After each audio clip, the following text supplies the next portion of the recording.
سعادة السفير، حضرتكم يعني كسبتم احترام العالم، يعني والجزائر أيضا كسبت هذا الاحترام من خلال المدافعة عن القضية الفلسطينية في المحافل الدولية، وأيضا جنوب إفريقيا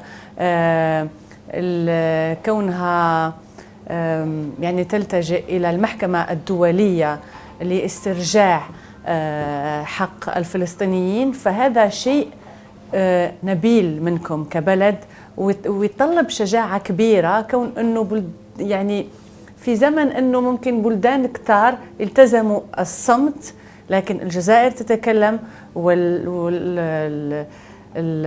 إفريقيا تتكلم وتشتكي في المحكمة الدولية. فهذا شيء خلاكم تكسبوا احترام العالم ككل. You know, when we were still fighting apartheid,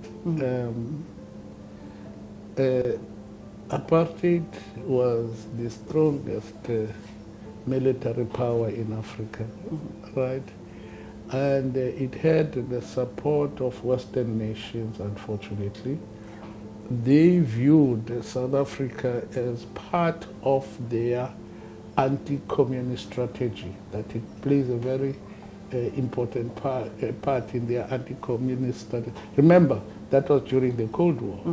So South Africa being in the most southern tip of the continent, they then took it as in their strategy against the Soviet Union. Then they have South Africa that will block the Soviet Union from getting the southern tip of Africa, which will make, and in the north, they had the European countries that would block and the infrastructure.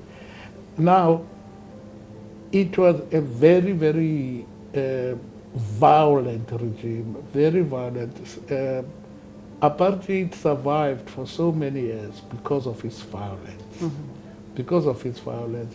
But the countries that are neighboring us, they knew all of that. They knew that they are nothing compared to South Africa when it comes to the military power, the power to unleash untold violence and all of that. They knew that. They knew that anything can happen to them at any time. But guess what?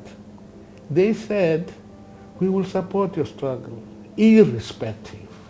That's why you go to Mozambique, South Africa was there, even Angola, they moved to Angola and all that. But in Zambia, they would bomb, all of these places. They used to do all of those.